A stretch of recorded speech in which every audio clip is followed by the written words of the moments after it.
ओम नमो भगवते वासुदेवाय। स्कंद पुराण के अंतर्गत प्रभास खंड में द्वारिका महात्म्य का आज हम लोग 13वां अध्याय श्रवण करेंगे। 12 अध्याय तक हम लोग श्रवण कर चुके हैं। भगवान श्री कृष्ण की नगरी द्वारका का महात्म्य, भगवान की लीलाओं में अनंत महानता है। आज सुनेंगे एकादशी की रात्रि में श्रीहरि के समीप जागरण का क्या महत्व है, क्या महात्म्य है, क्या महिमा है। ज़्यादा बातें न करते हुए सीधे विषय पर चलते हैं। एक कहेंगे बात हम केवल कि हमारे पूर्व के वीडियो ज़रूर देखिए और उनमें जो अच्छा लगे वो हमारा, आपका, सबका है। लेकिन कमेंट बॉक्स में ज़रूर लिखिएगा कि आपको क्या अच्छा लगा, क्या खराब लगा, ठीक है। और लाइक और शेयर करते रहिएगा। चलिए बात करते हैं आज की कथा की। 13वें अध्याय में आज आता है कि एकादशी की रात्रि में श्री हरि के समीप जागरण का क्या महात्म्य है, क्या महिमा है। मार्कंडेय जी कहते हैं, जिन्होंने पिता की आज्ञा से समस्त राज्य को वस्त्र में लगे हुए तिनके के समान त्याग दिया और अनुपम धर्म का ही संबल लेकर भयंकर वन को प्रस्थान किया, मुझे वनवास दे दिया गया। यह समाचार सुनकर बलवान होते हुए भी जिनके मन में क्रोध आदि विकार नहीं उत्पन्न हुए, वे विभीषण की पीड़ा दूर करने वाले श्री राम नाम से प्रसिद्ध भगवान विष्णु आप लोगों की रक्षा करें। राज्यम ये न पठांत लग्न तृणवत त्यक्तम गुरुराज्ञया पाथेयं परिग्रहण धर्ममतुलं घोरं वतं प्रस्थितः श्रुत्वाप्यात्मविवासनं च बलवान् यो नागतो विक्रियां पायाद्वः स विभीषणार्तिहरणो रामाभिधानो हरिः। एक समय की बात है कि सब धर्मों के ज्ञाता, वेद और शास्त्रों के अर्थ ज्ञान में पारंगत, सबके हृदय में रमण करने वाले, श्री विष्णु के तत्व को जानने वाले तथा भगवत पारायण प्रहलाद जी जब सुखपूर्वक बैठे हुए थे, उस समय उनके समीप स्वधर्म का पालन करने वाले महर्षि कुछ पूछने के लिए आए। वो बोले, प्रहलाद जी, आप कोई ऐसा साधन बतलाइए जिससे ज्ञान, ध्यान और इंद्रिय निग्रह के बिना ही अनायास भगवान विष्णु का परम पद प्राप्त हो जाता है। उनके ऐसा कहने पर संपूर्ण लोकों के हित के लिए उद्यत रहने वाले विष्णु भक्त महाभाग प्रहलाद जी ने संक्षेप में इस प्रकार कहा, महर्षियों, जो 18 पुराणों का सार से भी सारतम तत्व है, जिसे कार्तिकेय जी के पूछने पर भगवान शंकर ने उन्हें बताया था, उसका वर्णन करता हूँ, सुनिए। महादेव जी कार्तिकेय से बोले कि जो कलिकाल में एकादशी की रात्रि में जागरण करते समय वैष्णव शास्त्र का पाठ करता है, उसके कोटि जन्मों के किए हुए 4 प्रकार के पाप नष्ट हो जाते हैं। जो एकादशी के दिन वैष्णव शास्त्र का उपदेश करता है, उसे मेरा भक्त जानना चाहिए। जिसे एकादशी के जागरण में निंद्रा नहीं आती और जो उत्साह पूर्वक नाचता एवं गाता है, वह मेरा विशेष भक्त है। मैं उसे उत्तम ज्ञान देता हूँ और भगवान विष्णु मोक्ष प्रदान करते हैं। अतः मेरे भक्त को विशेष रूप से जागरण करना चाहिए। जो भगवान विष्णु से वैर करते हैं, उन्हें पाखंडी जानना चाहिए। जो एकादशी को जागरण करते करते और गाते गाते रहते हैं, उन्हें आधे निमेष में अग्निष्टोम तथा अतिरात्र यज्ञ के समान फल प्राप्त होता है। जो रात्रि जागरण में बारंबार भगवान विष्णु के मुखारविंद का दर्शन करते हैं, उनको भी वही फल प्राप्त होता है जो मानव द्वादशी तिथि को भगवान विष्णु के आगे जागरण करते हैं, वे यमराज के पाश से मुक्त हो जाते हैं। जो द्वादशी को जागरण करते समय गीता शास्त्र में मनोविनोद करते रहते हैं, अर्थात गीता शास्त्र को पढ़ते रहते हैं, वे भी यमराज के बंधन से मुक्त हो जाते हैं। जो प्राण को त्याग हो जाने पर भी, यानी कि प्राणोत्सर्ग हो जाने पर भी जो द्वादशी का जागरण नहीं छोड़ते, वे धन्य और पुण्य आत्मा हैं।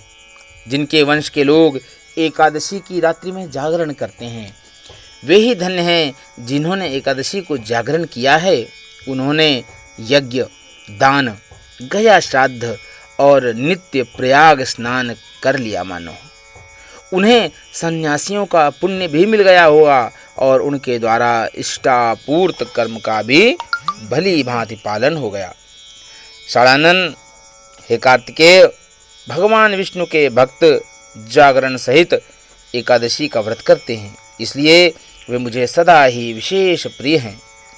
जिसने वर्धिनी एकादशी की रात्रि में जागरण किया है, उसने पुनः प्राप्त होने वाले शरीर को स्वयं ही भस्म कर लिया है। जिसने त्रिस्पर्शा एकादशी को रात में जागरण किया है, वह भगवान विष्णु के स्वरूप में लीन हो जाता है। जिसने हरिबोधिनी एकादशी की रात्रि में जागरण किया, उसके स्थूल सूक्ष्म सभी प्रकार के पाप नष्ट हो जाते हैं। जो द्वादशी की रात्रि में जागरण और तालस्वर के साथ संगीत का आयोजन करते हैं, उसे महान पुण्य की प्राप्ति होती है। जो एकादशी के दिन ऋषियों के द्वारा बनाए हुए दिव्य स्तोत्रों से ऋग्वेद, यजुर्वेद तथा सामवेद के वैष्णव मंत्रों से संस्कृत और प्राकृत के अन्य स्तोत्रों से तथा गीत, वाद्य आदि के द्वारा भगवान विष्णु को संतुष्ट करता है, उसे भगवान विष्णु भी परमानंद प्रदान करते हैं। जो एकादशी की रात में भगवान विष्णु के आगे वैष्णव भक्तों के समीप गीता और विष्णु सहस्त्र नाम का पाठ करता है, वह उस परम धाम में जाता है जहाँ साक्षात भगवान नारायण विराजमान है। पुण्यमय भागवत कथा तथा स्कंद पुराण की कथा को भगवान विष्णु को प्रिय मानना चाहिए। मथुरा और व्रज में भगवान विष्णु के बाल चरित्र का जो वर्णन किया गया है, उसे जो एकादशी की रात्रि में भगवान केशव के पूजन करके पढ़ता है, उसका पुण्य कितना है यह तो मैं भी नहीं जानता, कदाचित भगवान विष्णु जानते हों। बेटा, भगवान के समीप गीत, नृत्य तथा स्तोत्र पाठ आदि से जो फल प्राप्त होता है, वही कलिकाल में श्री हरि के समीप जागरण करते समय विष्णु सहस्त्रनाम, गीता तथा श्रीमद् भागवत का पाठ करने से सहस्त्र गुना होकर मिलता है। जो श्रीहरि के समीप जागरण करते हैं, उस समय रात्रि में दीपक जलाते हैं, उनका पुण्य 100 कल्पों में भी नष्ट नहीं होता। जो जागरण में मंजरी सहित तुलसी दल से भक्ति पूर्वक श्रीहरि का पूजन करता है, उसका पुनः इस संसार में जन्म नहीं होता। स्नान, चंदन, लेप, धूप, दीप, नैवेद्य तथा तांबूल, यह सब जागरण काल में भगवान को समर्पित किया जाए तो उससे अक्षय पुण्य प्राप्त होता है। कार्तिकेय, जो भक्त मेरा ध्यान करना चाहता है, वह एकादशी की रात्रि में श्री हरि के समीप भक्ति पूर्वक जागरण करे। एकादशी के दिन जो लोग जागरण करते हैं, उनके शरीर में इंद्र आदि देवता आकर स्थित होते हैं।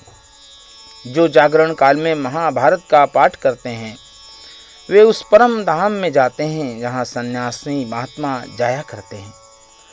जो उस समय श्री रामचरित्र जी का जो चरित्र चित्रण पढ़ते हैं, सुनते हैं, मतलब रामचंद्र जी के जो चरित्र का चित्रण सुनते हैं, दशकंठ वध पढ़ते हैं वे योग वेत्ताओं की गति को प्राप्त होते हैं। जिन्होंने श्रीहरि के समीप जागरण किया है उन्होंने चारों वेदों का स्वाध्याय, देवताओं का पूजन, यज्ञों का अनुष्ठान तथा सब तीर्थों में स्नान कर लिया। श्री कृष्ण से बढ़कर कोई देवता नहीं है, उनके दिन से बढ़कर दूसरा कोई दिन नहीं है और एकादशी व्रत के समान दूसरा कोई व्रत नहीं है। जहाँ भगवान भागवत में शास्त्र हैं, जहाँ भगवान विष्णु के लिए जहाँ जागरण किया जाता है, जहाँ शालग्राम शिला स्थित होती है, वहाँ साक्षात भगवान विष्णु जी की उपस्थिति हुआ करती है, अर्थात वे स्वयं वहाँ उपस्थित रहते हैं। तो इस प्रकार आज की इस कथा में हम लोग 13वें अध्याय का कथा का श्रवण किया। स्कंद पुराण के अंतर्गत प्रभास खंड में इस द्वारिका महात्म्य में 13वां अध्याय आज संपूर्ण हुआ। आज यहाँ विश्राम लेते हैं। भगवान के अनंत लीला कथाओं का यूं ही श्रवण करते रहिए। आपको आज की कथा कैसी लगी नीचे कमेंट बॉक्स में लिख करके ज़रूर बताइएगा और इस कथा को अधिक से अधिक संख्या में अपने अभिन्न मित्रों, परिवार के जनों के साथ शेयर करिएगा। इसी शुभकामना के साथ कि आप सफलता प्राप्त करें, किसी भी प्रकार की हानि न हो आपको, हमारी सदैव यही कामना है।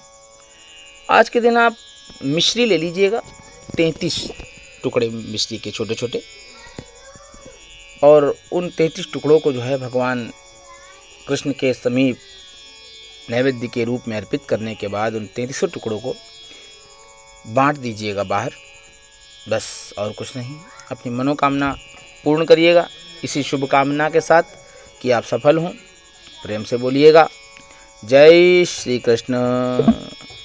ओम नमो भगवते वासुदेवाय।